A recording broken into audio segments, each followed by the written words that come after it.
Perfecto, pues mi nombre es Ángel Gómez Amorín, soy miembro de la Junta Directiva de SESA y vamos a dar comienzo a la siguiente mesa. Invito a los ponentes de la misma a unirse a mí.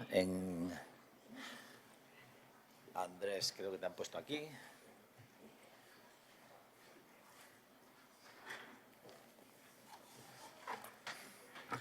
Mientras se van acomodando y como llevamos cierto retraso, voy a tratar de ser muy breve y voy a voy a obviar cualquier introducción a la mesa, a la misma, ¿vale? Simplemente recordaros que hemos hecho un recorrido por las novedades del marco normativo en el control de la calidad del aire, hemos visto sus efectos en la salud, la importancia de monitorizar la calidad de la misma, de los datos y cómo mostrar esos datos tanto a los distintos actores en el mundo del control de la calidad del aire como a la ciudadanía en general. Y ahora toca aterrizar un poco en el ámbito local, ¿vale? En esos ambientes urbanos donde todos vivimos y, bueno, repasar algunas iniciativas de las administraciones locales encaminadas con éxito, con más o menos éxito, a el control y la mejora de la calidad del aire. Para ello tengo conmigo en la mesa 4 ponentes a los cuales voy a presentar brevemente y luego así iniciamos las ponencias.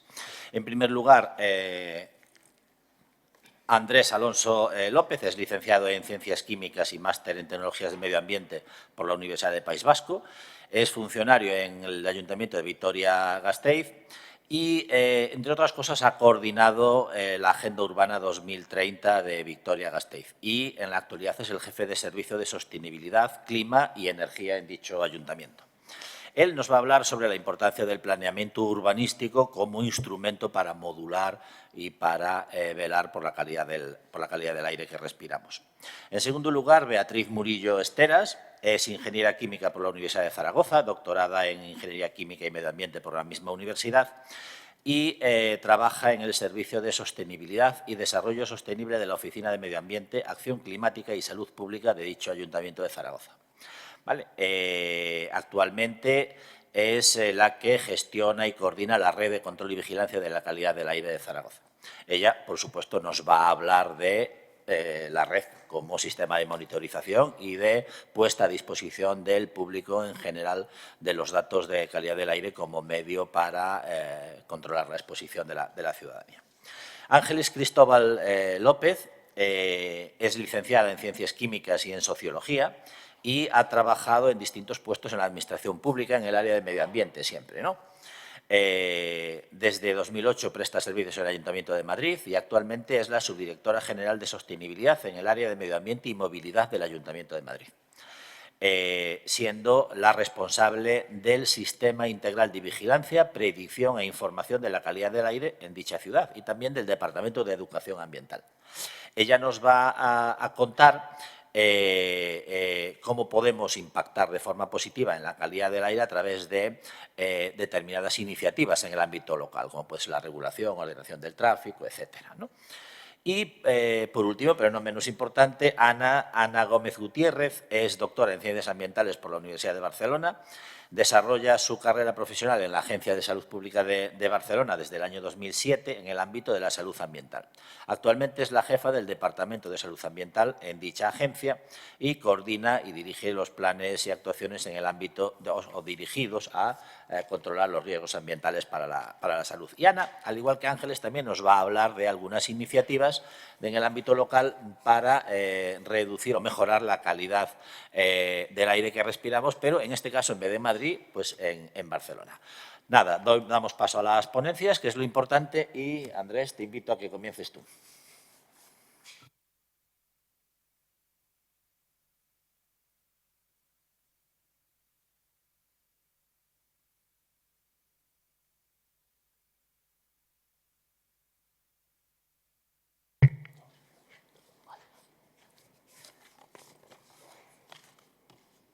Bien, buenos días a todos y a todas. Gracias a la organización, a SESA, por haber invitado al Ayuntamiento de Vitoria a participar en estas jornadas y al Ministerio por alojarnos también y ser, digamos, habernos acogido también en esta casa, ¿no? Bueno, como ya ha dicho el presentador, voy a moderar voy a hablar de la planificación urbanística y digamos, las cuestiones que tienen que ver de la planificación urbanística con la calidad del aire o la prevención y la mejora de la calidad del aire, ¿no? Voy a evitar las introducciones que todos sabemos de tópicos de que si la calidad del aire o la contaminación atmosférica produce muchas muertes prematuras, enfermedades, etcétera, cosa que ya sabemos todos. Y me centraré más en el contenido concreto. Las áreas urbanas, evidentemente, son las áreas más vulnerables desde el punto de vista de la contaminación, sin ninguna duda, porque es obvio que acumulan la población, acumulan la actividad industrial, comercial, y eso, digamos, es un motivo para que nos tengamos que desplazar dentro de las mismas para ejercer las distintas funciones que tienen las ciudades. Por tanto, digamos, la pregunta sería, ¿qué podemos hacer desde los ayuntamientos, desde las entidades locales, para prevenir y mejorar la calidad del aire? Bien. Las partículas 2,5 de las intrusiones saharianas no son las más peligrosas. Entonces, puede ser que si también hay aportación, estemos sobreestimando las 2,5 entonces, porque si no hacemos descuentos y encima estamos contando que son las partículas menos peligrosas, no acabo de entender por qué las PM10 sí se descuentan cuando son las más peligrosas y las PM2,5, que no son las peligrosas, son las que no se descuentan. Fundamentalmente, sin saber el fondo reglamentario de la cuestión, creo que esto se debe a la proporción. O sea, cuando hay una intrusión sahariana, la mayor proporción de partículas que se encuentran son partículas más cercanas a PM10 que a PM2,5. Precisamente por eso es probable que en los estudios epidemiológicos que se hacen, no se ven asociaciones entre un fenómeno de intrusión sahariana y un aumento de morbimortalidad, porque el porcentaje de partículas de ese tamaño, comparado con las PM10 que vienen en esa intrusión sahariana, es muy bajo, ¿vale? Como sabemos, muy relevante dentro de esta materia.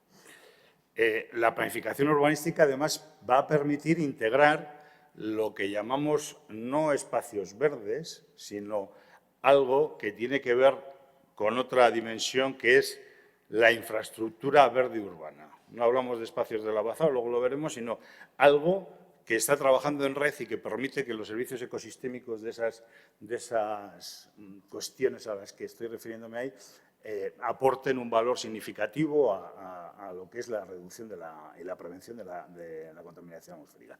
Y después hay una serie de factores que son todos los que están ahí a la izquierda, que yo he agrupado como medidas de sostenibilidad y gobernanza, digamos, ¿no? Que yo no pasaré por encima de todos ellos, porque ya hay muchas personas aquí que han comentado y van a comentar cosas que tienen que ver con eso. Bueno, entonces, paso de la planificación supramunicipal ya directamente a la que es competencia del ayuntamiento. Y entonces, dentro de los planes generales de ordenación urbanística, vamos a poder definir cómo es el diseño urbano que va, digamos, a configurar luego esos valores de contaminación atmosférica que tenemos. Por ejemplo, un diseño urbano compacto va a favorecer adecuado, un diseño urbano, una compacidad adecuada va a favorecer el hecho de que necesitemos, por ejemplo, menos necesidad de desplazamientos en una ciudad, así como también un aspecto como puede ser la zonificación mixta y ecológica, es decir, la mezcla de usos dentro de la propia ciudad va a favorecer también que no tengamos que hacer desplazamientos, digamos, que no tendría ningún sentido si esa mezcla de usos fuera potente y todas las funciones urbanas pudieran estar repartidas dentro de la propia ciudad. Lo cual no quiere decir que las zonas residenciales no tengan que tener un análisis de ubicación concreto y que, en la medida de lo posible, deberían de separarse de zonas industriales que puedan ser de industria más pesada o de arterias de circulación pues, que puedan llevar mucha carga de tráfico por ellas, ¿no? Hay un aspecto también que es muy importante, que es la configuración del entorno edificado, ¿no? O del entorno construido. el tamaño y la posición de los edificios va a afectar a lo que luego vamos a tener como medidas de contaminación atmosférica. De hecho, con ello vamos a poder orientar la ventilación que tenemos en nuestra ciudad. Y recordemos que una vez que los contaminantes están emitidos, si no tenemos bien ventilada la ciudad, no puede dispersar el contaminante, con lo cual habrá una acumulación y podremos tener problemas de sobrepasar, digamos, los valores legislados y llegar a situaciones en las que haya una afección real de impacto agudo sobre la población. También la configuración del espacio público. Esos lugares de convivencia donde estamos, también su orientación, su integración, ese diseño del espacio va a afectar luego a cómo los contaminantes se mueven en el entorno de la ciudad. Por supuesto, las infraestructuras de movilidad de las que nos dotemos, ¿no? Luego desarrollaré más detenidamente alguna de esas. ¿Cómo integramos las infraestructuras verdes y azules, que nunca se dicen, pero están ahí y son importantes, dentro de la planificación urbanística, que formen parte de nuestros planes generales y que estén integradas dentro de esos documentos? La ciudad ya la tenemos hecha, pero hay oportunidades en un momento determinado en las cuales nos toca a los ayuntamientos rehabilitar el espacio urbano y el espacio edificado. Hay que pensar que eso también es una medida para favorecer la prevención y la mejora de la calidad del aire. Y, por último, hay un aspecto dentro de la planificación urbanística que tiene que ver también con la participación comunitaria, ¿no? A la hora de hacer ciudad, de que la ciudadanía participe también en la forma de hacer ciudad.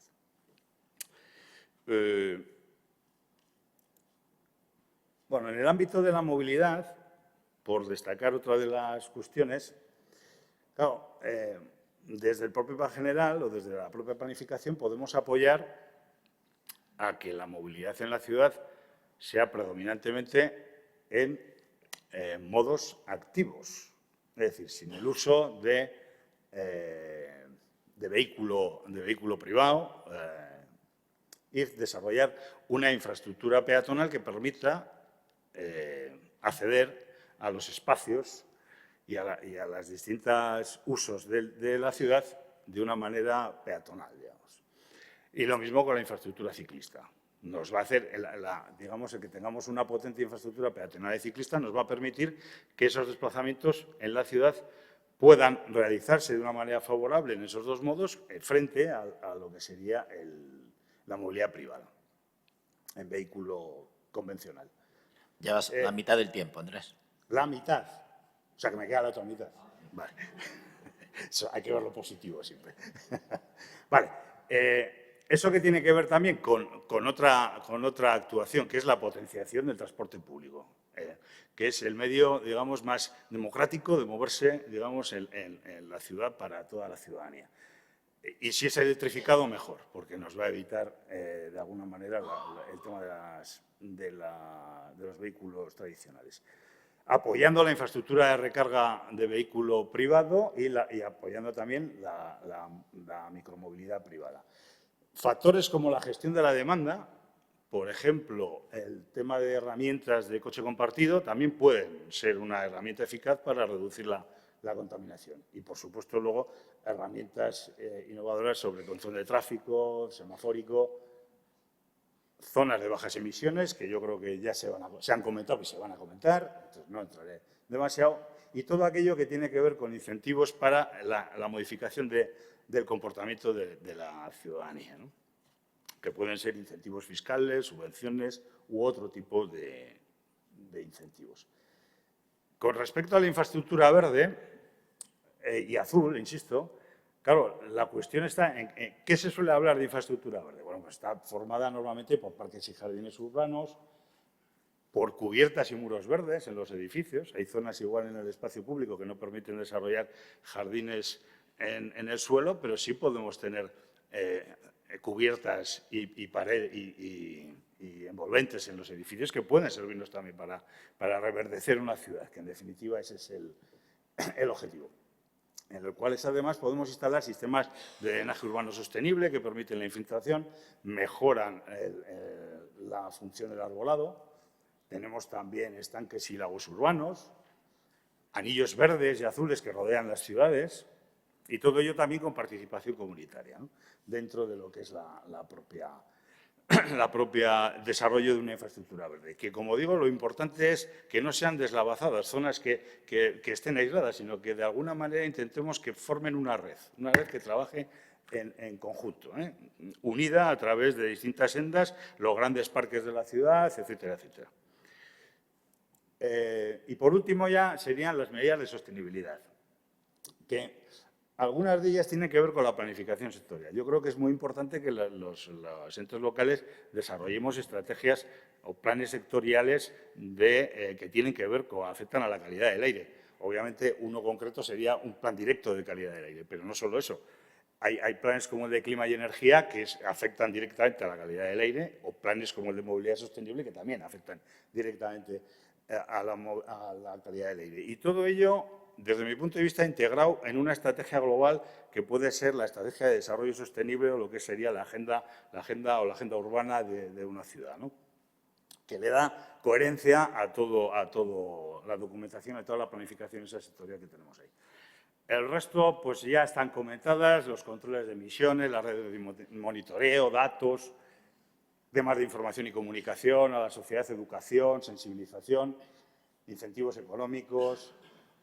Voy a pararme un poquito en la participación comunitaria, porque además quiero hacer una referencia al compañero que ha hablado antes, de la importancia, efectivamente, de la ciencia ciudadana, digamos, vamos a enunciarla así, ¿no?, en el sentido de que, digamos, hoy la ciudadanía puede participar y puede hacer un seguimiento y una notificación de los niveles de contaminación atmosférica importante a través de esa sensórica de bajo coste, etcétera, etcétera, como has expresado a través de, por ejemplo, la plataforma con bici. La ciudad también, nosotros estamos también con vosotros.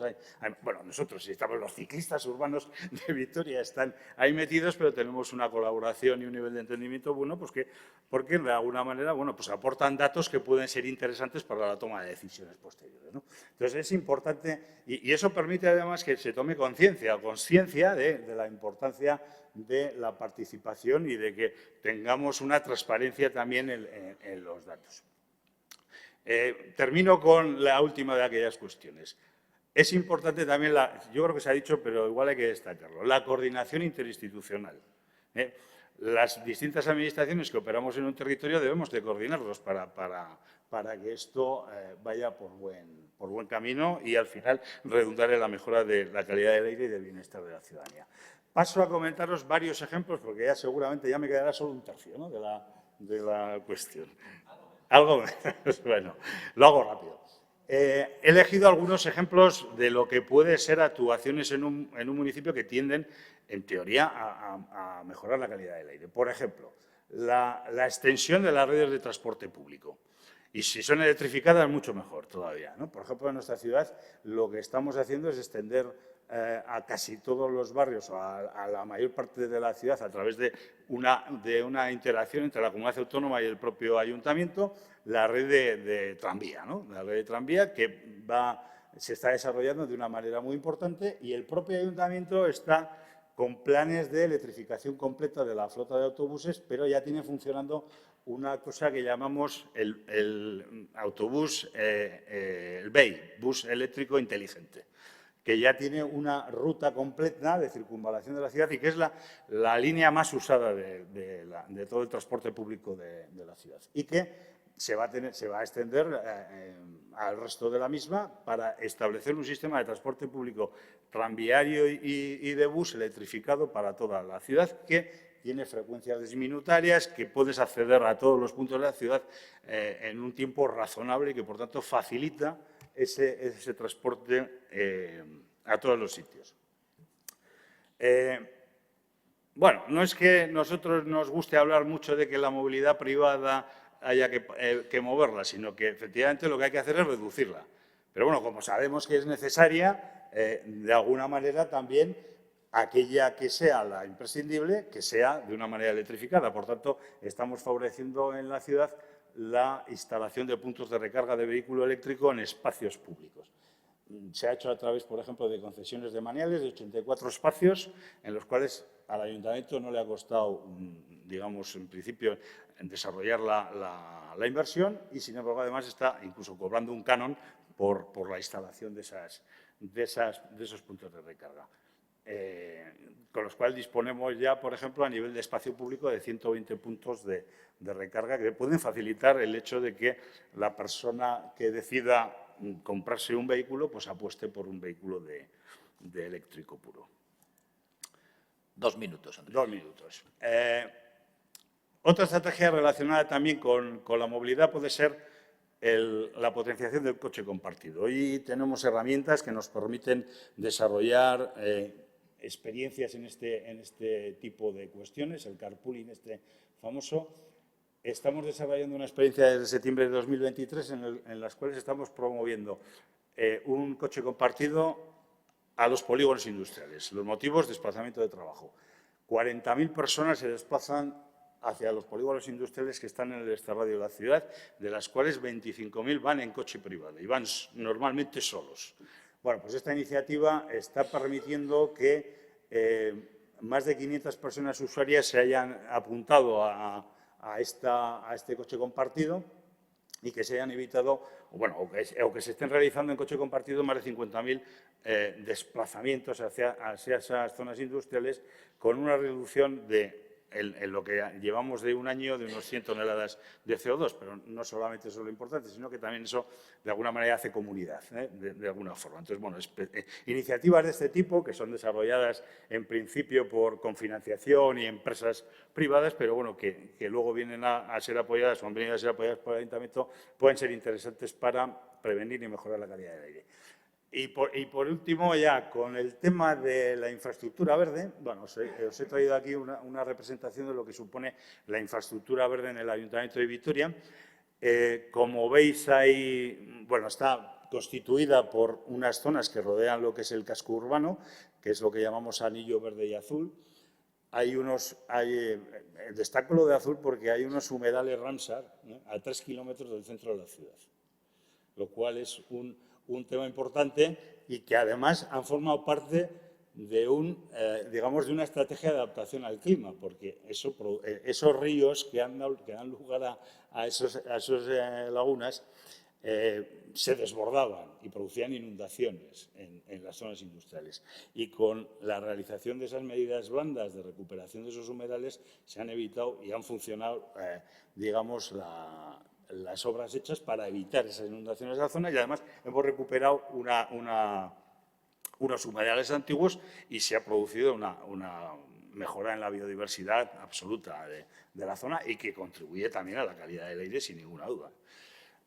Además, y eso deciros pues, que tenemos del orden de 33 metros cuadrados de anillo verde por habitante en la ciudad, que junto con las zonas y parques urbanos interiores, que constituyen más de 21 metros cuadrados y que, como veis, intentan estar configuradas en red porque están unidos tanto las zonas interiores como las exteriores, nos dan a la ciudad un valor de unos 50 y tantos metros cuadrados de zona verde por habitante.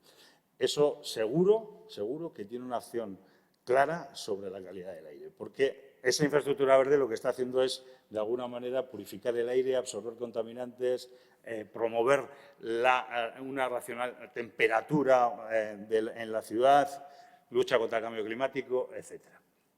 Bueno, esto sería el anillo verde. Y estos son esquemas, como he dicho antes, que también estarían incorporados dentro de lo que es la infraestructura verde. En este caso es un muro verde que además hace, efecto de aislamiento, con lo cual evitamos o mejoramos la eficiencia energética del propio edificio y además generamos una zona en la que existe una regulación térmica y una absorción de contaminantes por parte de la misma.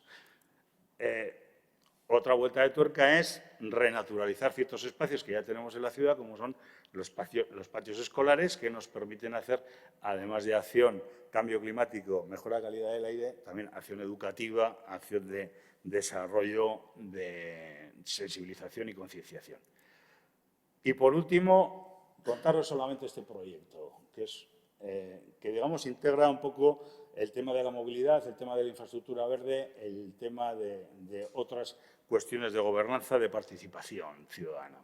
Se llama Los Serrán Berría, que es el nuevo Los Serrán en vasco, en euskera, ¿no? la expresión, que es la transformación de un eje fundamental de circulación de la ciudad en lo que sería un bulevar ambientalizado y reverdecido. Esa sería una expresión. Las obras se están ejecutando ahora y lo que estamos intentando es transformar esa arteria para que cuente con una mejor infraestructura verde, hacer un entorno mucho más saludable, incorporar nueva vegetación, digamos, carriles bici, calmado de tráfico, reducir de carriles, ampliación de aceras, etcétera, etcétera. Y además que se constituya como una acción de acción contra el clima, porque, digamos, este sería un poco el resumen, más de 180 árboles nuevos, 15.000 nuevos arbustos, generamos refugio climático naturalizado, menos asfalto, más vegetación, permeabilidad del suelo, que es una de las cuestiones fundamentales de las ciudades, evitar Tenemos la que ir impermeabilización concluyendo, de los suelos. Andrés. Ya termino ya. Y la mejora de la seguridad de la zona. Deciros una cosa importante que estamos haciendo en este proyecto. Lo que estamos es evaluando cuál va a ser la mejora en la calidad del aire y en otros comportamientos y en otros usos de esta actuación. Para ello, hemos llevado a cabo una evaluación de la calidad del aire en todo el ámbito de la actuación, colocando medidores de tubos de difusión pasiva para el NO2, medidores de temperatura y de humedad, el tema del ruido también se ha atendido y determinación de partículas con el PM2,5 con Atmo2 Pro. Se han hecho unas medidas pre y se harán unas medidas post. Y eso, de alguna manera, nos permitirá saber cuál es la mejora en términos cuantitativos, porque cualitativos ya lo sabemos, pero hace falta también empezar a documentar esto de una manera cuantitativa para tener y poder exponer eso a la ciudadanía. Además de otro tipo de aplicaciones que son el uso del espacio público o la percepción de la calidad. Esto ampliado más allá de la calidad del aire. Y digamos que con esto terminaría.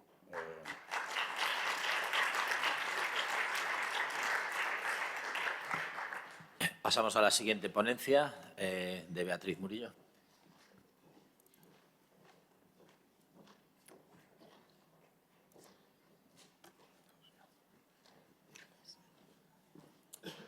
Bueno, buenos días a todos. Felicidades a la organización por esta jornada tan interesante y muchas gracias por la invitación y por hacer partícipe al Ayuntamiento de Zaragoza en esta jornada. Yo voy a hablar un poco de la red de control y vigilancia de calidad del aire que tenemos en el Ayuntamiento de Zaragoza y cómo desde ella también transmitimos y comunicamos a la población el tema de la calidad del aire. Bueno, la red de control de calidad del aire del Ayuntamiento de Zaragoza lleva instalada desde el año 1990. Previo a esto había una red manual desde los años 70 para vigilar un poco los niveles de emisión de la contaminación atmosférica. Era llevada por los servicios de sanidad, pero cuando a finales de los años 80 se crean los servicios de medio ambiente en los ayuntamientos, pues se decide instalar la red automática para la medida en continuo de los diferentes contaminantes. Entonces, aquí a la izquierda se puede ver la situación inicial que había en la red en los años 90, 1990-1995, que es cuando se completó, y la situación actual que se muestra en la derecha con los criterios de macro y microimplantación exigidos en la directiva anterior de calidad del aire. Entonces, bueno, pues los cambios no fueron muchos, pero sí se tuvieron que desplazar o mover algunas de las estaciones de análisis para cumplir con los criterios que se mencionaban en la legislación. Y destacar que somos de las pocas ciudades que tienen una red propia municipal que es independiente totalmente de la comunidad autónoma. Los principales objetivos que tiene la red de calidad del aire pues son la medida de contaminación en tiempo real, es determinar los niveles de emisión de los diferentes contaminantes establecidos en la legislación, Proporcionar datos fiables y precisos y así de esta forma pues, informar a la población, a otras administraciones, a otros organismos, entidades, a todo aquel que lo requiera. La vigilancia de unos límites de estos contaminantes establecidos en la legislación, además de determinar los posibles focos de contaminación que haya en la ciudad, debemos poder predecir los episodios de alta contaminación antes de que ocurran y vigilar su evolución a lo largo del tiempo y del espacio, y además colaborar en medidas necesarias para corregir determinadas situaciones que se dan en calidad del aire y además poder analizar el resultado de estas medidas correctivas. Además de todo esto, se debe realizar la evaluación de calidad del aire con arreglo a las directivas europeas y a la legislación nacional vigente. En la actualidad, la red de control de calidad del aire del Ayuntamiento de Zaragoza está compuesta por un centro control, 8 unidades de análisis repartidas por la ciudad, 4 estaciones meteorológicas y un panel informativo ambiental. Cada una de las unidades de análisis está compuesta por diferentes analizadores que miden los contaminantes que pues, se han decidido y están estipulados en la legislación. Tenemos en concreto 2 estaciones de fondo, una urbana y otra suburbana, 4 estaciones de tráfico y 2 estaciones industriales.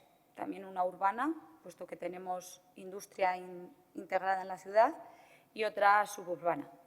Además, pues, contamos con 4 estaciones meteorológicas, viendo la necesidad y la importancia de conocer las diferentes variables meteorológicas y estudiar el comportamiento y la dispersión de los diferentes contaminantes y de esta forma poder evaluar la calidad del aire.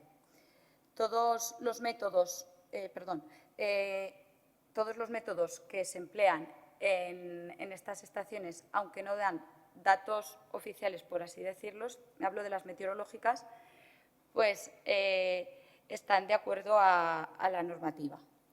Además, tenemos un panel informativo ambiental en una zona céntrica de la ciudad que diariamente pues, vamos actualizando y que también fue una situación pionera en los años 90 que fue instaurado por en aquel entonces Ministerio de Medio Ambiente. En la red se miden los contaminantes que están establecidos en la legislación, pues, óxidos de nitrógeno, ozono, material particulado PM10 y PM2,5, metales en material particulado PM10, dióxido de azufre, sulfuro de hidrógeno, monóxido de carbono. Y desde finales del año pasado tenemos un medidor en continuo de benceno por cromatografía. Así podemos ver, antes se medía por campañas, pero ahora la tenemos en continuo y podemos ver un poco la influencia de este precursor del ozono, ver cómo influye en la formación del mismo. No tenemos muchos datos aún, pero bueno, pues queremos estudiar la importancia o el comportamiento que tiene este contaminante en la formación del ozono. Todos los métodos de análisis empleados en estos analizadores son los métodos de referencia que establecen las normas UNE que están incluidas en la legislación. Tienen un rendimiento bastante alto y bueno, pues el rendimiento global de la red de calidad del aire del Ayuntamiento de Zaragoza el año pasado fue superior al 96%. Hablo de datos horarios. Y el proceso que se sigue desde la toma de muestra hasta el dato final está un poco esquematizado aquí en este diagrama. La captación de la muestra está colocada el captador en el techo de la estación.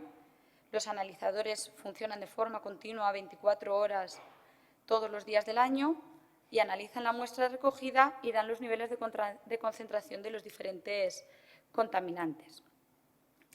Esto permite tener datos en periodos muy cortos. Actualmente estamos trabajando con promedios 15 minutales, pero podría ser más cortos si la legislación así lo requiere.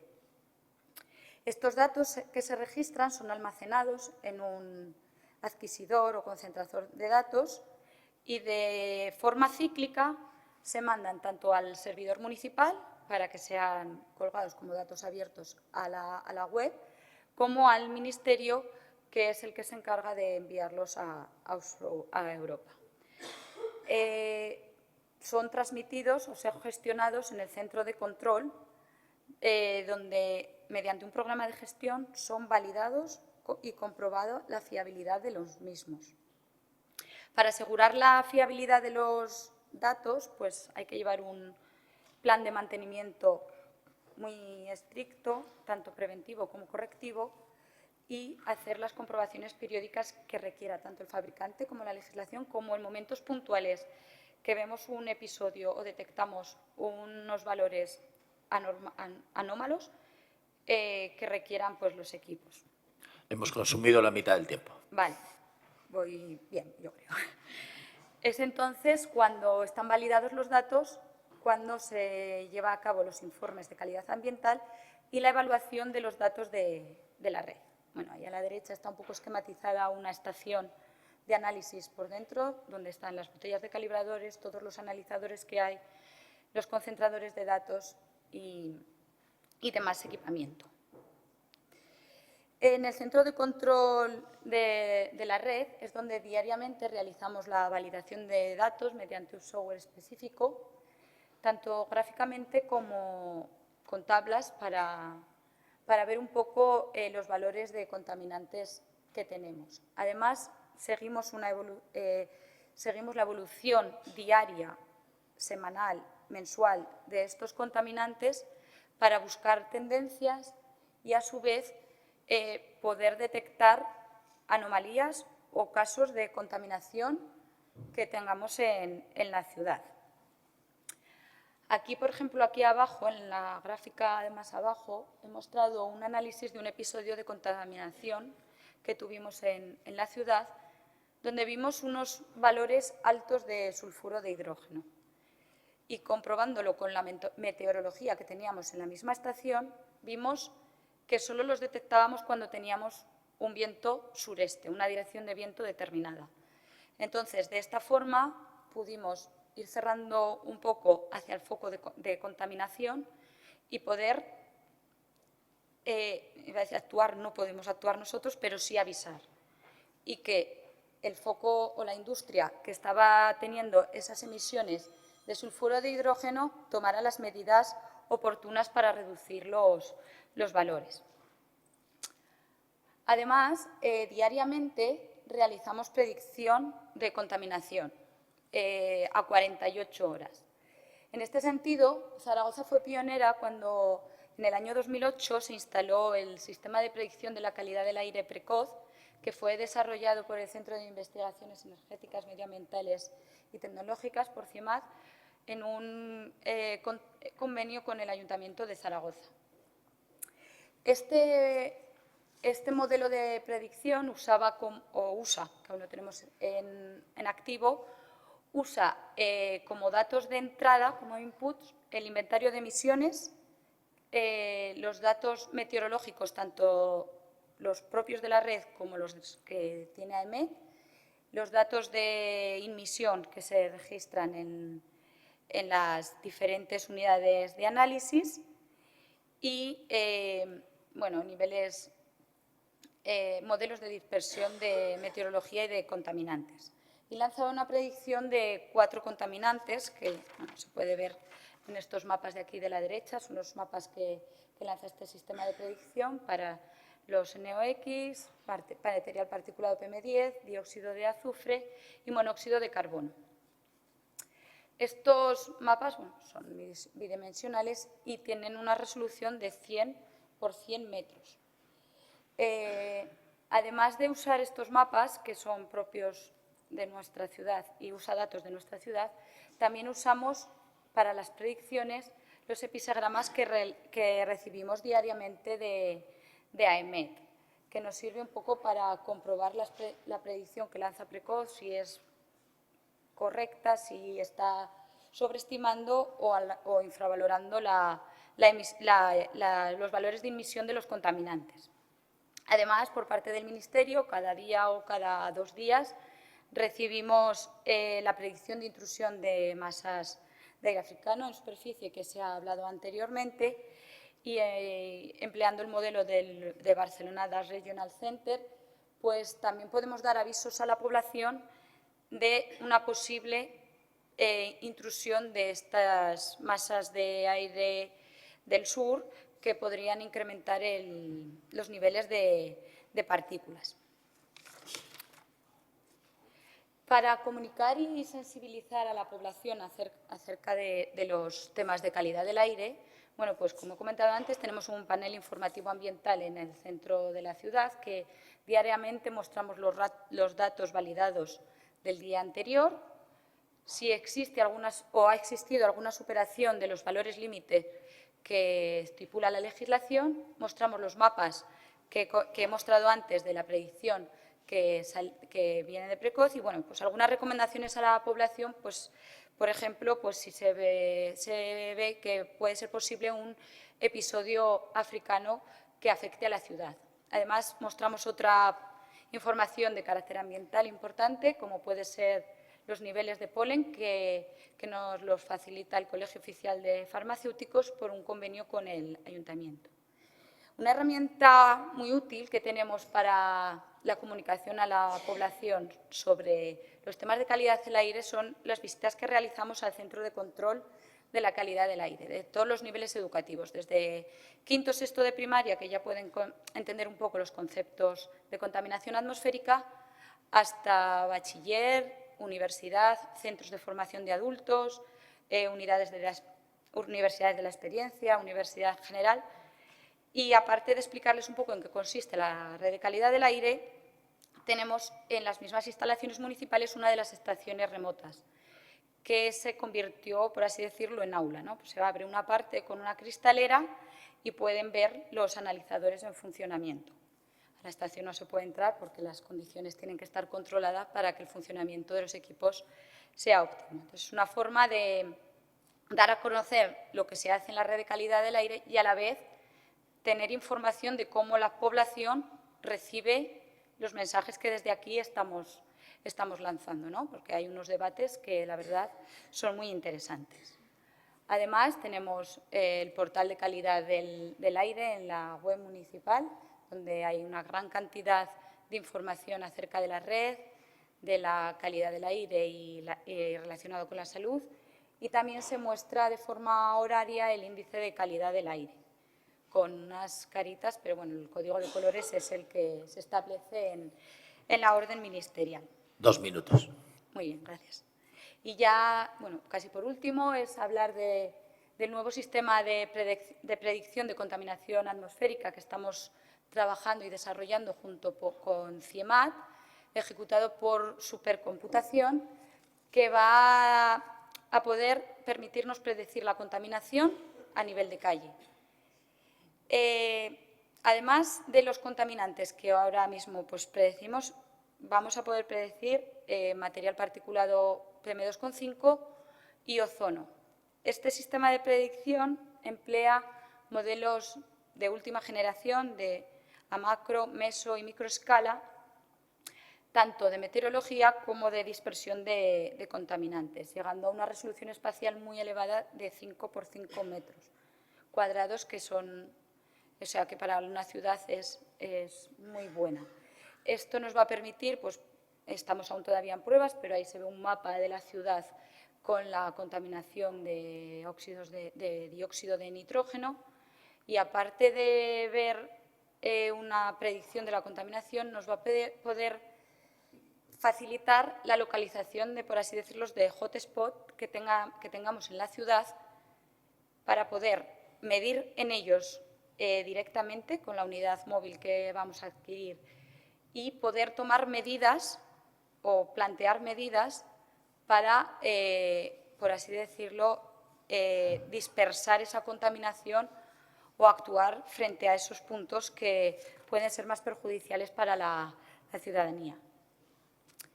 Y bueno, pues el sistema de predicción Precoz 2.0 se suministra o se alimenta de muchos datos Entre ellos tiene en cuenta la geometría y trazado urbano, la forma de los edificios, tiene en cuenta los inventarios de emisiones, tanto el europeo, el nacional, como el inventario de la propia ciudad de Zaragoza, que ahora mismo se va a realizar anualmente, el callejero de la ciudad, las direcciones de las calles, las intersecciones, los aforos de tráfico y las líneas de autobuses, los datos de las estaciones de calidad del aire y la meteorología.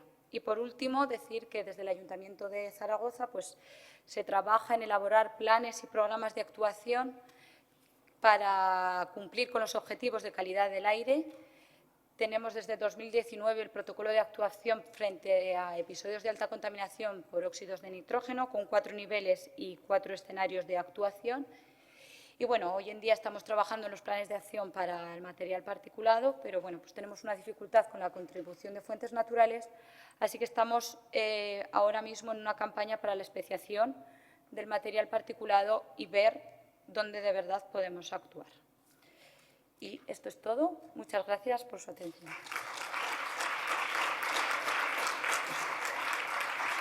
Muchas gracias, Beatriz. Cuando quieras, Ángeles.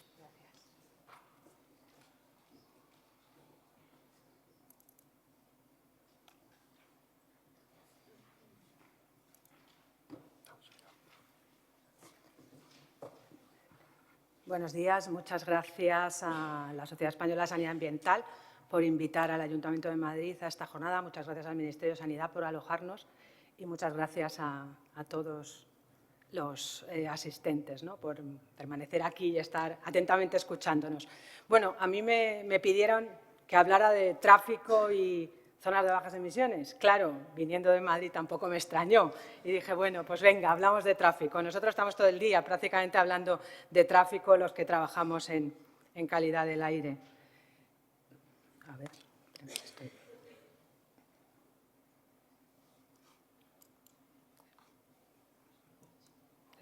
a ver, con el ratón. No. Con la flecha hacia abajo va. Espera. Perdón. Es que no, avanzando página no. Ah, vale, que es esta. Ah, vale. Vale. Gracias. Bueno, el tráfico de vehículos motorizados es la principal causa de los problemas de contaminación atmosférica en la mayoría de las ciudades europeas. Esta frase que todos podemos asumir no es mía, esta es una frase de algún informe de la Agencia Europea de Medio Ambiente, porque realmente lo que se veía, voy a mirar el tiempo, porque aunque sé que mi moderador es implacable y no me va a dejar pasarme. Durante mucho tiempo la contaminación atmosférica era fundamentalmente de origen industrial, pero llevamos ya muchos años que las noticias buenas son la calidad del aire ha mejorado en Europa, pero sobre todo en las ciudades sigue habiendo problemas y la principal fuente es el tráfico. Pero es que además en las ciudades, en muchas de las ciudades vivimos mucha gente, con lo cual la exposición de la población también es mayor, con lo cual es doblemente una mala noticia, ¿no? Nosotros podemos constatarlo con nuestros datos, la emisión de contaminantes por sectores, hacemos anualmente un inventario de emisiones y la principal fuente de óxidos de nitrógeno, de partículas, es el tráfico rodado. Esto sí estamos analizando las emisiones a la atmósfera, pero si nos vamos a otra forma de verlo, que es la contribución de fuentes, que es más interesante para ver lo que supone en calidad del aire, en aire-ambiente, tenemos aquí. Este es un gráfico extraído del Plan A de Calidad del Aire y Cambio Climático de 2017 que hicimos en colaboración con la Universidad Politécnica de Madrid, la Escuela de Ingeniería Industrial. Y lo que vemos aquí es cuál es la contribución del tráfico y cuál es la contribución local a la contaminación por dióxido de nitrógeno en Madrid. Y más del 70% es producción local y además es el tráfico la fuente. La fuente que es responsable de esas concentraciones que tenemos en la ciudad. Pero es que además hemos tenido malas noticias a lo largo de este periodo y eran las emisiones reales frente a las emisiones de las normas euro, en las que todos confiábamos y creíamos. Y en Europa todos los planes y la propia legislación estaba basada en esta información. Y descubrimos que la norma euro se cumple solo en las pruebas de homologación, que cuando los vehículos circulan por nuestras ciudades, por nuestras carreteras, emiten mucho más. Y si vamos a óxidos de nitrógeno, esto está extraído de un informe de 2017, también de la Agencia Europea de Medio Ambiente, y vemos la diferencia entre la norma euro, a la izquierda están los vehículos de gasolina, a la derecha en los diésel, sobre todo en los diésel, La diferencia que en algunas veces ha sido el doble la emisión en ciclo real a la emisión de la norma, de lo que exige la norma euro. Esto, afortunadamente, se ha ido reduciendo, se ha ido conociendo y a partir ya de la norma Euro 6 la situación ha cambiado. También ha cambiado, afortunadamente, la reglamentación europea, la que va a hacer esas pruebas de homologación de vehículos. Se van a tener en cuenta los ciclos, el ciclo real de conducción. Pero no todo son malas noticias, porque si no realmente caeríamos en la depresión, ¿no? Y melancolía. No puede ser porque tenemos mucho que hacer. Entonces, realmente creo que hay elementos y hay signos positivos.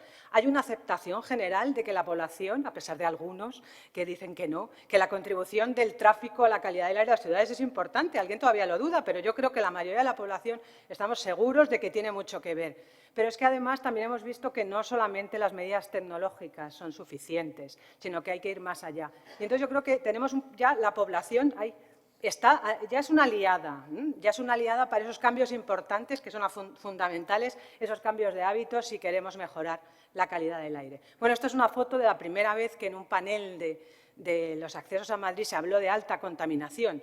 Y realmente, bueno, eso ya ha dado lugar a los protocolos, a que saliéramos hasta en televisiones extranjeras con los protocolos y a que fuera casi una conversación de café la calidad del aire. Es decir, que yo creo que llevamos ya muchos años y que estamos en condiciones de poder implantar muchas medidas. Yo, siempre que puedo, felicito a la ciudad de Vitoria porque realmente es que es modélica y ejemplar, ¿no? Y encima con el humedal ese que tenéis al lado es que, bueno, es impresionante porque es que se pueden hacer muchas cosas. Es verdad que el tamaño de las ciudades pues a veces complica más el área metropolitana, pero yo creo que tenemos muchos sitios donde mirar para avanzar, ¿no?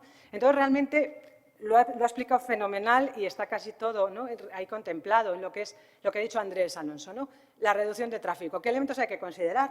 Pues primero reducir las necesidades de movilidad, la motorizada, queremos decir sobre todo, porque hay gente que cuando se oye hablar de reducir la movilidad se pone muy tensa.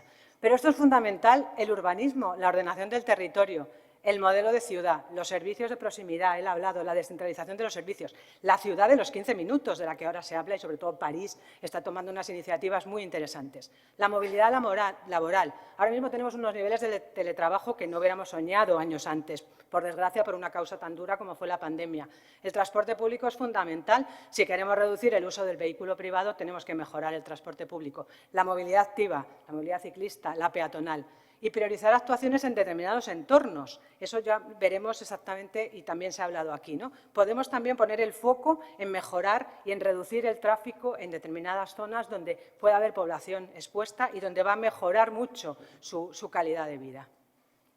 Claro, la zona de bajas emisiones esto da para varias jornadas. Es un tema, vamos, es el tema casi, ¿no? Entonces, bueno, yo voy a dar unas pinceladas también de dónde vienen y dónde estamos ahora y luego terminaré hablando del sistema, ¿no?, que tenemos en Madrid implantado, ¿no? Pues realmente una definición general que aparece en una página web que luego hago referencia, donde están recogidas muchas de prácticamente todas las actuaciones y las medidas que se están haciendo en Europa para limitar el acceso de vehículos a las ciudades, pues se definen como zonas donde se regulan los vehículos más contaminantes, lo que significa generalmente que se les o prohíbe el paso o que se les impone un peaje para acceder. En el caso de España tenemos una definición legal, está en la Ley 7/2021 de Cambio Climático y Transición Energética y se entiende por zona de bajas emisiones un ámbito determinado por la Administración competente dentro de su territorio y también se dice que es para mejorar la calidad del aire, por supuesto, y reducir el cambio climático, para aplicar restricciones de acceso, circulación y estacionamiento de vehículos. Y se cita el Reglamento General de Vehículos. Entonces, aquí realmente mucha gente lo interpreta como tiene que ser entradas o no. En los niveles de acceso, cómo establecerlos, tiene que ser teniendo en cuenta los distintivos ambientales de la DGT, pero vamos a ver que no es necesariamente así. Esta es una página que se llama Accesos Urbanos, ¿no?, Regulación de Accesos Urbanos, donde realmente hay mucha información, está recogida información de toda Europa. Esto es una captura de hace 3 días. Si la hubiéramos hecho hace 10 años, como nosotros la hicimos, no había ni un puntito en España, prácticamente no había en el sur de Europa, eran sobre todo ciudades alemanas, el Reino Unido, el norte de Europa. Es decir, que parece que hemos descubierto las zonas de bajas emisiones. Estocolmo, en los años 90, ya tenía una zona de bajas emisiones Y Londres, en la primera del 2000, ya tampoco hablaba ya de zonas de bajas emisiones, sino de zonas de ultra bajas emisiones. Es decir, que ahora se habla de zonas de bajas emisiones, ultra bajas emisiones, cero emisiones, peaje de acceso a ciudades. O sea que bajo este concepto… A mitad del tiempo. La mitad, bien. Bajo este concepto hay muchas herramientas y muchos instrumentos, ¿no? ¿Cuál es la normativa, la regulación española? Como he dicho, tenemos la Ley 7 de 2021, de 20 de mayo, que establecía la obligatoriedad de que los municipios de más de 50.000 habitantes establecieran zonas de bajas emisiones. La definición es la que antes he mostrado. Se ha desarrollado por un Real Decreto muy detallado, donde se establecen los requisitos y también los indicadores, porque eso es interesante, ¿no?, conocer. Y además también tenemos una guía elaborada por el Ministerio de Transición Ecológica en colaboración con la Federación Española de Municipios y Provincias. Es decir, que estas son, digamos, los principales guías o herramientas directrices para las zonas de bajas emisiones. Si nos vamos a Madrid, tenemos, antes de hablar de movilidad, me gustaría citar la Ordenanza de Calidad del Aire y Sostenibilidad del año 2021, donde recogemos los planes de calidad del aire, no inventamos nada, recogemos las obligaciones que nos establece la norma europea, planes de mejora, las medidas estructurales y planes de acción a corto plazo si tenemos riesgo de superar algunos de los umbrales de información y alerta. Como normalmente los tenemos que tener planes de acción. Pero es que además incluimos que también de forma permanente o temporal se pueden actuar en otras zonas, en otros entornos, y para proteger, decimos expresamente, a los sectores más vulnerables. Estamos hablando de entornos, de centros educativos, de salud o de mayores. Creo que eso es importante por lo que antes comentábamos, ¿no?, de también intentar enfocar en aquella población que pueda tener, que una exposición a altos niveles pueda tener más efectos en su salud. Hemos desarrollado y seguimos desarrollando iniciativas locales, también se han presentado aquí las guías que han hecho en los ministerios, en el Ministerio de Transición Ecológica, el Ministerio con el Centro Nacional de Salud Ambiental. Nosotros también hemos hecho guías de entornos escolares en el Ayuntamiento, también de naturalización de patios, que tiene relación con lo que ha contado Andrés. Y tenemos un programa permanente de Educar Hoy por un Madrid más sostenible, donde trabajamos con colegios para fomentar, sobre todo, el uso de bicicletas o, si es posible, la movilidad peatonal para ir al colegio, además de una forma segura. Ahí hay unas imágenes, se han actuado en varios entornos escolares y nos parece que este tema tiene muchísimo recorrido y que queda, la verdad es que muchísimo por hacer, por lo menos en nuestra ciudad. Si ya nos vamos a las zonas de bajas emisiones, en el sentido que se establece en la legislación, en el caso de Madrid ahora mismo tenemos tres, pero una de ellas abarca toda la ciudad, y ahora me explico.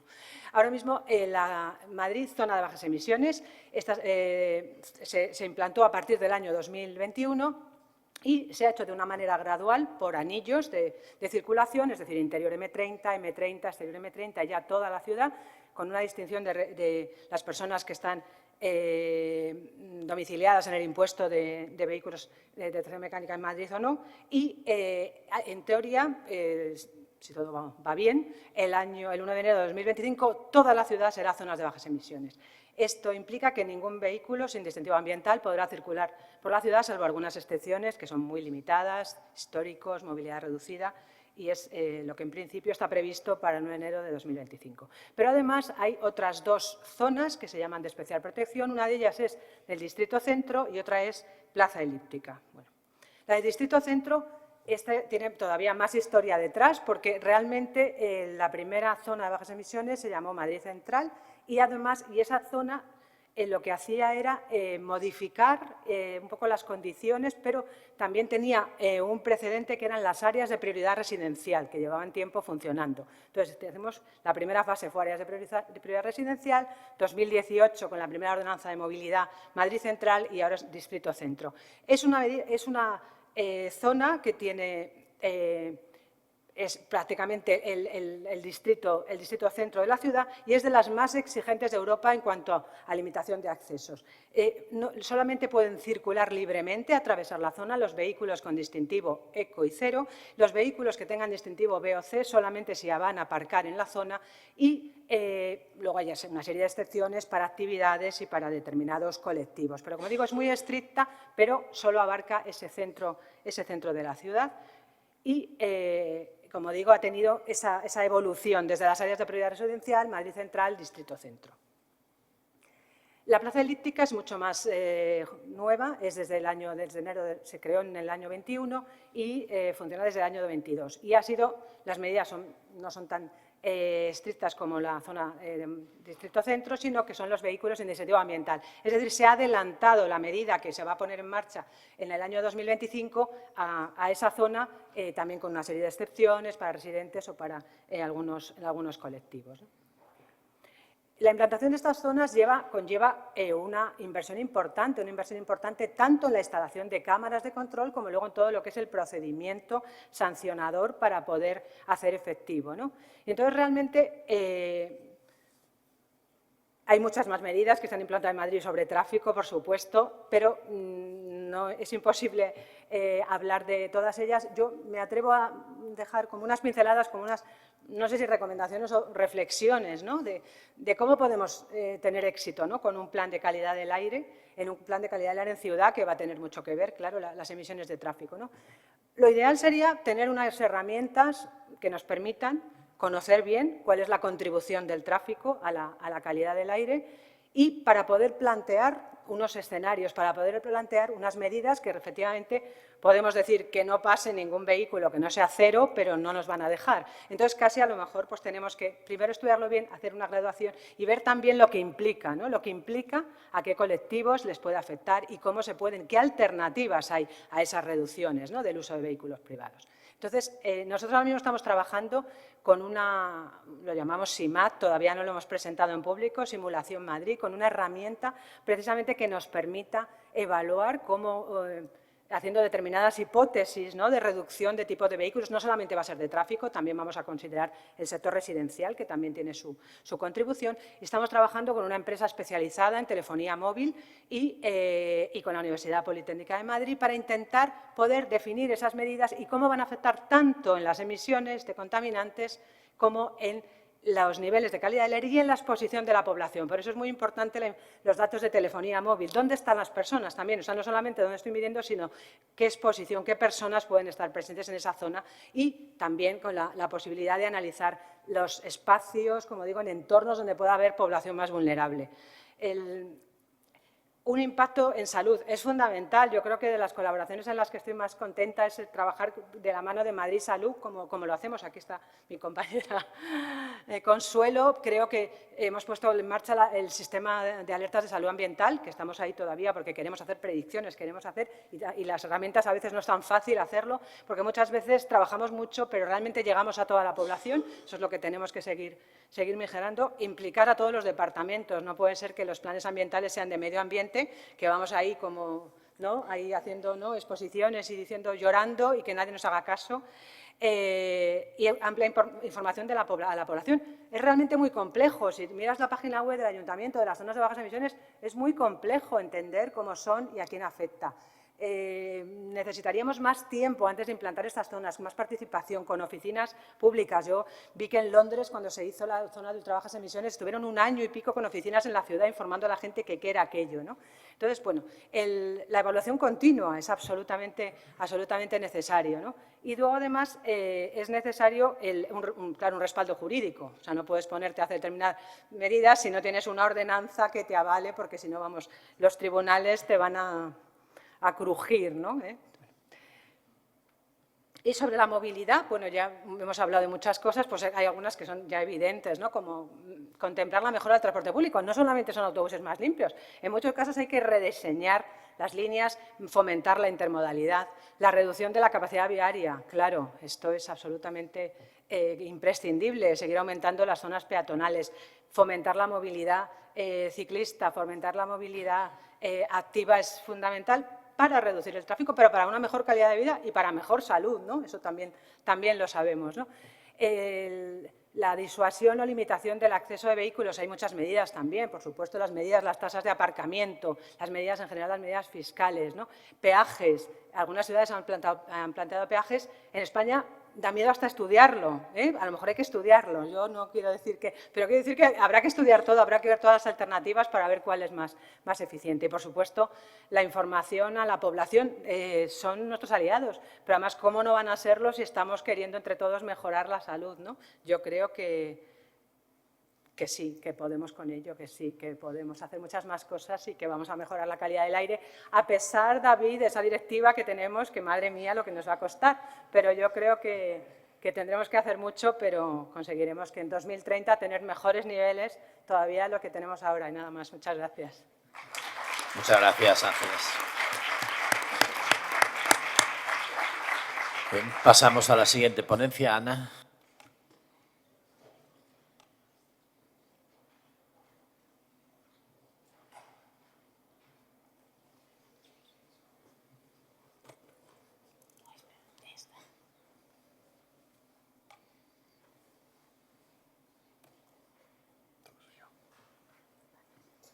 Bien, pues muchas gracias a la organización por invitarnos, por poder explicar la experiencia que hemos tenido en Barcelona. Yo trabajo en la Agencia de Salud Pública de Barcelona y explicaré la experiencia que hemos tenido en evaluar algunas mejoras de algunas intervenciones urbanísticas que se han hecho en Barcelona, cómo han repercutido en la mejora de la calidad del aire. Como no puede ser de otra manera, también hablaré de tráfico, porque en una ciudad tan grande como Barcelona también es una fuente muy importante de contaminación. Se calcula que alrededor del 60% de la contribución a la emisión, en el caso, por ejemplo, de contaminante más relacionado como es el NO2. Bien, no querría extenderme demasiado en los antecedentes, como ya se ha hablado. Al final hay mucha evidencia científica de cómo la mala calidad del aire afecta a la salud, sobre todo por enfermedades respiratorias, cardiovasculares, pero también existe evidencia en otras enfermedades e incluso, como ya se ha dicho, en la mortalidad prematura por exceso de contaminación. La contaminación del aire en Barcelona es un problema importante de salud pública que nos preocupa y, sobre todo, nos preocupan contaminantes como el NO2 y las partículas en suspensión, PM10 y PM2,5. Los niveles de contaminación del aire en Barcelona, las concentraciones anuales de estos contaminantes, ahora mismo, con los datos últimos de 2023 y 2024, no están superando los límites legales, pero sí están muy por encima de los valores guía que nos recomienda la Organización Mundial de la Salud y también de la nueva directiva. Bien, entonces, como os decía, explicaré un poco la experiencia que hemos tenido en la evaluación del cambio en la calidad del aire de intervenciones urbanísticas concretas. Hablaré de intervenciones que van destinadas a aumentar el espacio público, a realizar pacificaciones del espacio y a disminuir el tráfico. En concreto, hablaré de dos intervenciones, la intervención Superillas, Supermanzanas, y la intervención Protegint les Escoles, Protegemos las Escuelas. En el caso de Superillas, que no sé si habéis escuchado hablar, las supermanzanas son al final una manzana, una o varias manzanas de casas, que lo que se hace es pacificar el tránsito. Y aquí en Barcelona pues, el objetivo fue la mejora de la habitabilidad, la movilidad sostenible y el incremento del verde urbano. En el caso de la intervención de Protegim les Escoles, es una transformación de ciertos entornos escolares con el objetivo de mejorar la seguridad vial y la calidad del aire. Hablamos de intervenciones muy diversas, desde pacificaciones del tráfico, también de reducción de carriles, mejoras de accesos o incluso aumento de espacios de estancia y de juego. Paso a explicar la intervención de Superillas. Me centraré en una de las intervenciones, la Superilla de Sant Antoni, que se realizó en 2018 y consistió en la reurbanización de todo el espacio público que está alrededor del Mercat de Sant Antoni. Es toda una manzana de casas, sobre todo se pacificó esta plaza que se construyó, nueva, con nuevos espacios de estada y más zona verde. Pero también se pacificaron dos calles, la calle Contaburrell y Tamarit. Lo que hicimos desde la agencia es realizar medidas de contaminación de calidad del aire antes y después de esta intervención. Colocamos la unidad móvil de calidad del aire, que es equivalente, a una estación fija de la red de vigilancia de la ciudad, en el punto central, en la plaza, antes y después de la actuación, en 2017 y 2018. Bien, lo primero que vimos es que el entorno donde se actuaba era un entorno de elevado tránsito, con una media del promedio de 57 microgramos metro cúbico, que es una concentración elevada. Y lo que hicimos es comparar, para corregir el tema de la variabilidad meteorológica y cómo influyen los contaminantes, lo que hacemos siempre es, en estos estudios concretos, cogemos una estación de la red de vigilancia como referencia. En este caso, cogimos la estación de l'Eixample, que es también de tránsito intenso. Y mediante la comparación, la diferencia de concentraciones, pudimos hacer una estimación de cómo había mejorado la calidad del aire, concretamente por el contaminante NO2, después de la intervención. Y vemos que la mejora pues ronda alrededor del 25%, o sea, entre 14 y 15 microgramos metro cúbico, que es una mejora muy importante. Quería remarcar que este tipo de actuaciones, estas pacificaciones, no solo tienen resultados en calidad del aire, sino que también tienen resultados en otras variables que al final también pueden conllevar beneficios para la salud de la ciudadanía. Por ejemplo, hay mucho más espacio pues, para caminar, para hacer ejercicio físico. En general, la ciudadanía,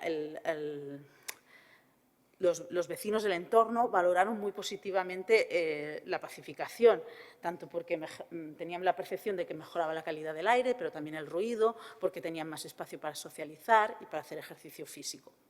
Bien, toda esta evaluación, tanto la de calidad del aire como en otras variables, la tenemos en la web de la agencia, que si queréis consultar, pues he puesto los links.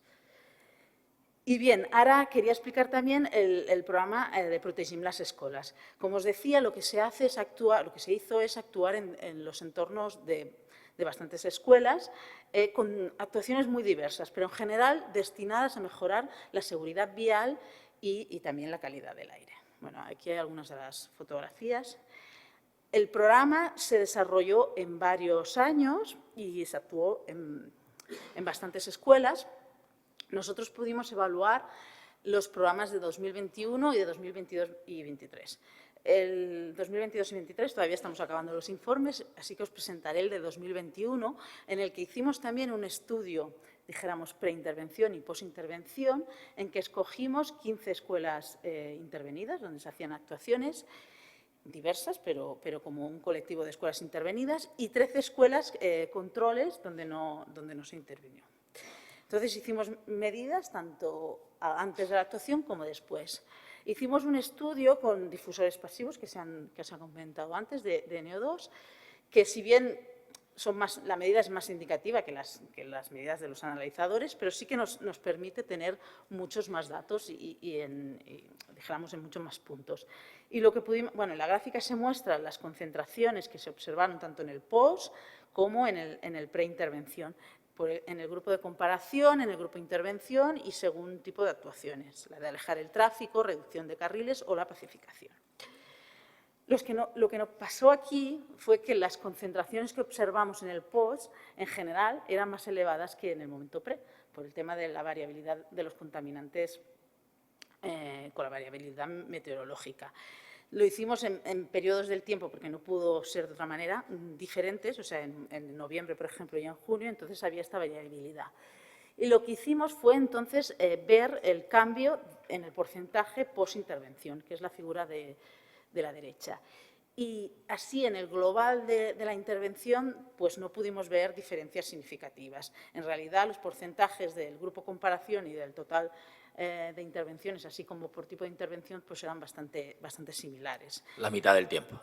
Vale. Esto lo atribuimos tanto al hecho de que las intervenciones eran muy diversas, como os comentaban, desde pacificaciones hasta a lo mejor alejar un poco el tránsito, y también a que se intervenía en espacios con niveles de contaminación muy diversos, desde escuelas situadas en zonas de alto, o sea, de tráfico elevado, a otras escuelas que estaban más en un fondo urbano. Entonces, lo que hicimos también en este estudio es centrarnos en una escuela concreta y analizar con la unidad móvil pues, una pacificación. Aquí podéis ver las fotos de antes de la intervención y después. Esta escuela, y se pacificó, dijéramos, toda la plaza de entrada a la escuela. Esta escuela se sitúa en una zona no de contaminación elevada por tráfico, sino más en un fondo urbano. Pero también hicimos el mismo estudio de diferencias de concentraciones con una estación de referencia de la red de vigilancia de la ciudad, en este caso de fondo urbano, la estación de Sants, y pudimos ver también mejoras mucho más leves que las que habíamos detectado anteriormente, pero mejoras que se sitúan alrededor de 1-2 microgramos metro cúbico, que al final es una mejora realmente pequeña, pero bueno, que también contribuye. De nuevo, actuaciones de este tipo, como las que se han realizado en los entornos de las escuelas, no solo ayudan a mejorar la calidad del aire, sino que afectan a otras variables. En otro tipo de evaluaciones que se han realizado desde la agencia, pues se ha observado cómo se ha incrementado el tiempo de estada de las familias y de los niños en las zonas escolares, y también se ha ganado mucho más espacio donde se produce juego y socialización. En general, también se preguntó a las direcciones de las escuelas y a las familias, y en general se consideraba que se había mejorado la seguridad vial en estos entornos. Bien, y un poco ya para concluir, así como resumen, bueno, las evaluaciones que hemos hecho pues, han podido mostrar cómo la pacificación total, las zonas donde se elimina el tránsito, sobre todo en situaciones de tránsito muy elevado, pues tienen un efecto muy importante en la calidad del aire, una mejora muy importante, que, por ejemplo, hemos estimado que está alrededor del 25% en el caso de la Superilla San Antonio. No hemos podido ver una diferencia significativa en el programa de Protegint las escolas. Como os he dicho, lo atribuíamos a la diversidad de actuaciones y de los entornos donde se ha actuado, pero sí, centrándonos en las pacificaciones, también pudimos ver una mejora, aunque sea leve. De nuevo, remarcar cómo estas medidas, donde eliminamos el tráfico y dotamos de más espacio público a la ciudadanía, no solo mejoran la calidad del aire, sino que implican también otras mejoras en salud, lo que denominamos como co-beneficios. Y, finalmente, sí que quería remarcar también que os he hablado de actuaciones al final que no dejan de ser locales, que al final tienen también un impacto local.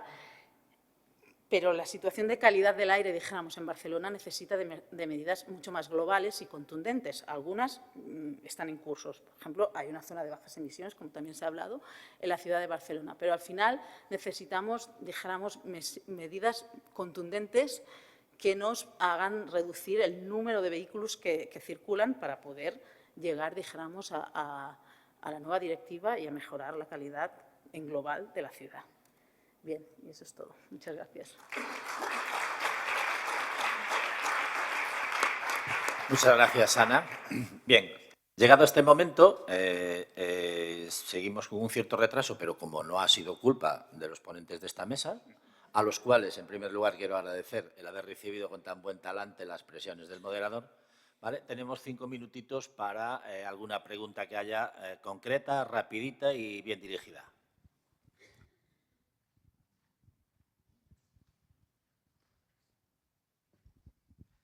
Mi cuestión era para Ana sobre esta última exposición. Estaba pensando yo que en el Protegemos las Escuelas, si la evaluación se pudiese hacer sobre, o sea, medir sobre los niños, por ejemplo, en vez de en estaciones móviles, que a lo mejor están midiendo de forma difusa, y no sé qué integral de tiempo se está considerando. Es decir, yo estoy pensando que si mides esas actuaciones sobre los niños, que son periodos puntuales en los que entran, salen y donde el tráfico se intensifica muchísimo, esas pacificaciones seguro que el impacto ha sido brutal. Quiero pensar sobre la exposición directa en los niños.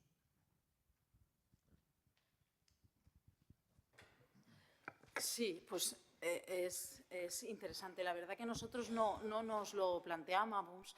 Lo que sí sé que hay centros de investigación que están haciendo cosas relacionadas, que ponen sensores en las personas y pueden medir la contaminación atmosférica. La verdad que nosotros, como trabajamos con estos instrumentos, dijéramos, más estandarizados y tal, no disponíamos de este tipo de sensores y no lo planteábamos. Sí que es cierto que sí que estudiamos la exposición a las escuelas mediante un modelo de emisión que tenemos en la ciudad, y también se ha visto mejora. No la hemos podido estudiar concretamente en relación al programa Protegint, pero sí en global con el paso de los años. Pero esto lo hacemos mediante un modelo, bueno, una cosa similar a la que ha explicado Beatriz de emisiones en la ciudad.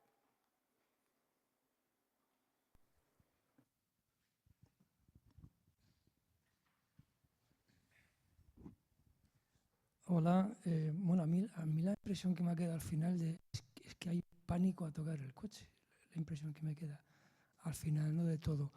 Entonces yo quiero pedir más valentía, lógicamente. Y hay una cosa que no entiendo, es lo de los coches históricos. O sea, ¿por qué los coches históricos los dejan pasar en las zonas de bajas emisiones? No es que sean Euro 6 o Euro 1, es que son Euro -10. No lo comprendo. Y por último,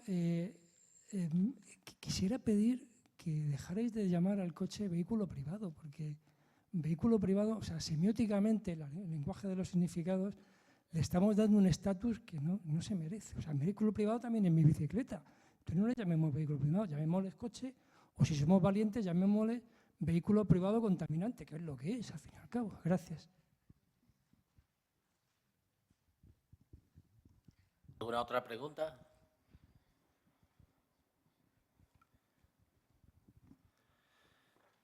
Bien, pues si nadie más se anima, nada, reiterar nuestro agradecimiento a los 4 ponentes. Muchas gracias por colaborar con SESA en esta jornada y damos paso a la siguiente mesa. Muchas gracias.